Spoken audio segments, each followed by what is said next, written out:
Manhattan's Chinatown. It's one of the most well-known ethnic Chinese areas in the world outside of China. But take the 6 train north to Grand Central, transfer to the 7, and ride it all the way to the end of the line, and you'll feel like you're not in Chinatown, but China. Much more than Chinatown, Flushing has all the features of modern urban China, both the fancy parts and the not-so-fancy parts.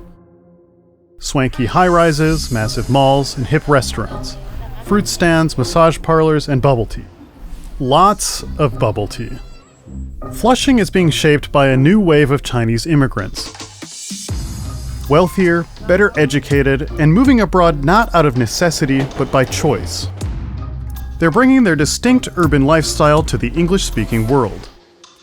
In New York, Vancouver, Toronto, Melbourne, LA, and beyond. What they're forming are economically thriving cities within cities, challenging traditional notions of the roles immigrant communities play in wealthy nations. We're traveling around the world to find out how China is changing basically everything. This week, how Chinese immigrants are creating their own cities around the world. I'm Nikhil Sonnad reporting for Quartz. You're watching Because China.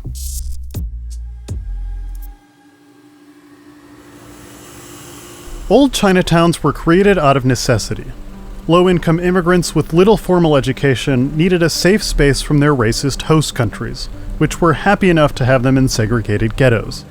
Flushing, by contrast, was a choice. Around the late 1970s, the then predominantly white neighborhood began to be settled by middle-class Taiwanese who didn't want to be relegated to Chinatown. They turned the area into Little Taipei, and made it a convenient destination for mainland Chinese immigrants. 我记得我比较小的时候，我们是外国人，那我的邻居啊都是 white people 啊。 This is David Chen, a real estate broker originally from Taiwan. He first moved to Queens in 1995. 但是这10年来，我发现我那些 white people 的 neighbor 都不见了，然后我的邻居就很多就是北京人啊。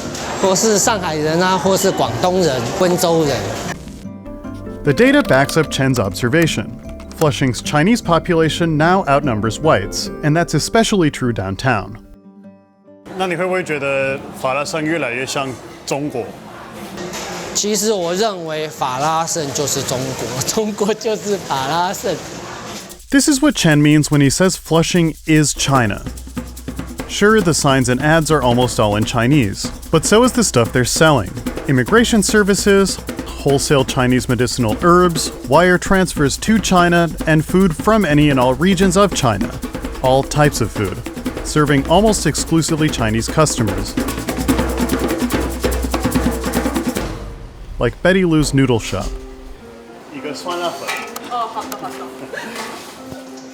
The main dish is beef noodles in the style of Guizhou, Betty's family's home province.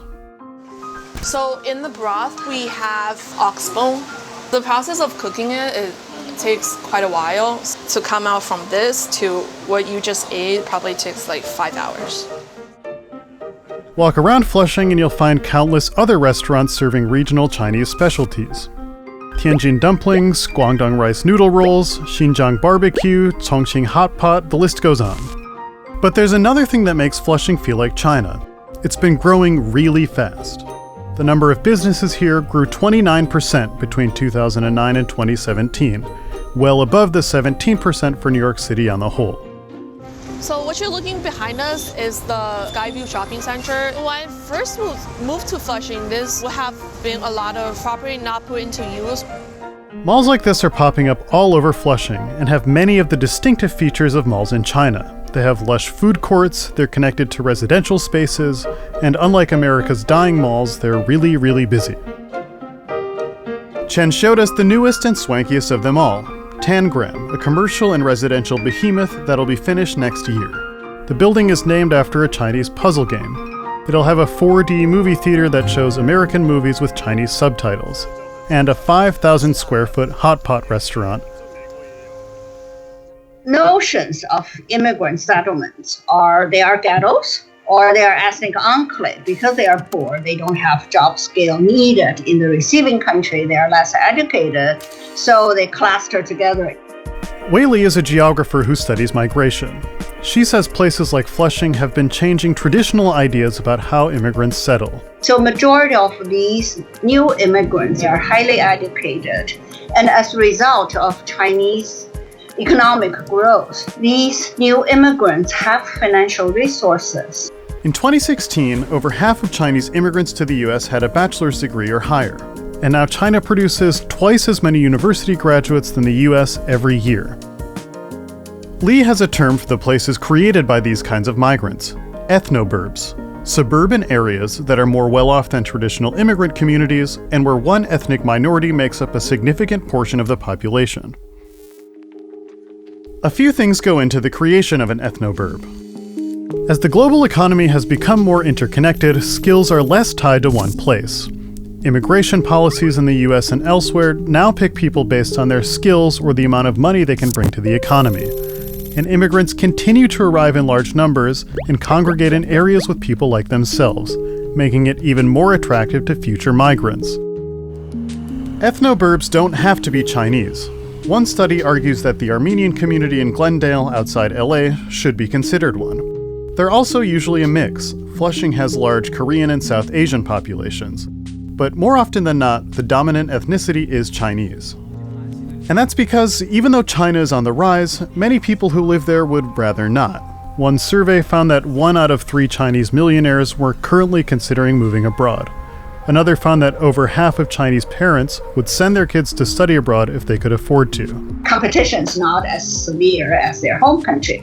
So either for their own job or their career development, or for their children's education, they still want to come. Chinese ethnoburbs are growing, both economically and in terms of population. And they're appearing around the world, primarily in English-speaking countries. There's Monterey Park in LA, Box Hill in Melbourne, and Markham in Toronto, to name a few. Richmond, outside Vancouver, is one of the largest of these neighborhoods. Its transition has had plenty of tensions.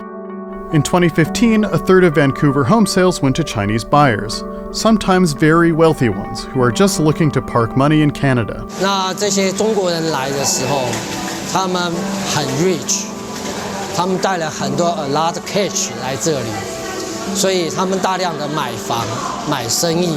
Some Richmond residents have long tried to ban the Chinese-only signs and advertisements that appear in the neighborhood, though they haven't succeeded. One researcher called what's happening in these places super diversity gentrification. Usually, gentrification in areas with immigrants pushes those immigrants out. But here, they're the ones causing it. Wealthy Chinese immigrants can basically live wherever they like, and they don't always go to ethnoburbs. But enough of them have ended up in Flushing that rents there are starting to rival those in the trendiest neighborhoods of Manhattan and Brooklyn. 它就是2个房间而已 ，OK， 还要租3800块，那你会觉得谁要租啊？但是我可以告诉你，很多人排队。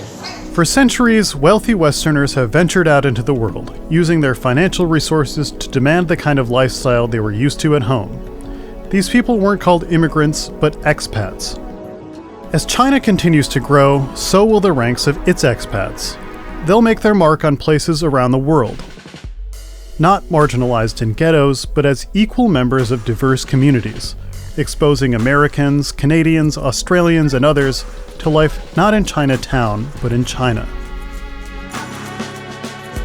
You're watching a Quartz member exclusive, part of our series Because China. Stay tuned to find out how China's changing everything from tourism to music to trash.